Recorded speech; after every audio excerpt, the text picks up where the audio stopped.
நேர்மையான சிறுவன். ஒரு பெரிய பசுமை நிறைந்த கிராமத்தில் நீனோ என்ற ஒரு சிறுவன் வாழ்ந்து வந்தான். அவன் வேகமாக ஓடுவான், புத்திசாலியாகவும் இருப்பான். அது மட்டுமின்றி மேலும் ஒளிரும் பொருட்களையும் சேகரிக்க விரும்புவான்.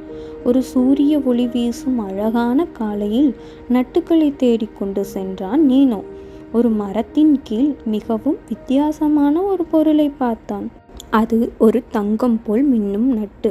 அது சூரிய ஒளியில் தகதக என மின்னியது. வாவ், இது மாயம் போல் இருக்கிறதே என நீனோ உற்சாகமாக சொன்னான்.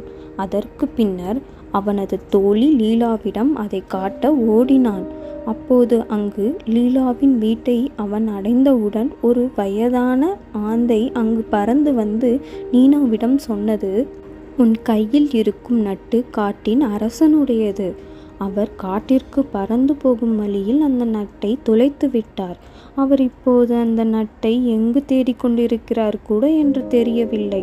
நீனோ அந்த ஒளிரும் நட்டை பார்த்தான். அதை வைத்து கொள்ள அவனுக்கு ஆசையாக இருந்தது.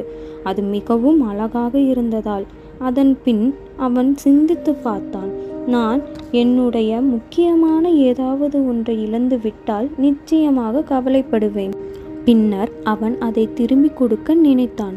அவன் நட்டை கொடுக்க காட்டின் உள்ள ஆறுகள் மரங்கள் வழியாக ஓடி ஓடி சென்றான். கடைசியாக ஒரு இடத்தில் காட்டின் அரசன் கழுகு கவலையுடன் இருப்பதை பார்த்தான். நீனோ அந்த நட்டை கொடுக்கும்போது கழுகுக்கு மிகவும் மகிழ்ச்சி அடைந்தது. அந்த கழுகு நீனோவை பார்த்து நீ நேர்மையானவன், துணிவானவன் என்று சொல்லி அவனுக்கு ஒரு பரிசு கொடுத்தது. பரிசாக அந்த அரசன் நீனோவிற்கு ஒரு ஒளிரும் மாய நட்டை கொடுத்தது. அந்த நட்டின் சக்தி என்னவென்றால், எவ்வளவு உணவு சாப்பிட்டாலும் அது ஒருபோதும் காலியாகாது. அதற்கு பிறகு நீனோவை கிராமத்து மக்கள் நேர்மையானவன் என்று பாராட்டினர். கதையின் கருத்து, நேர்மையால் எப்போதும் நமக்கு நல்ல பரிசுகள் கிடைக்கும்.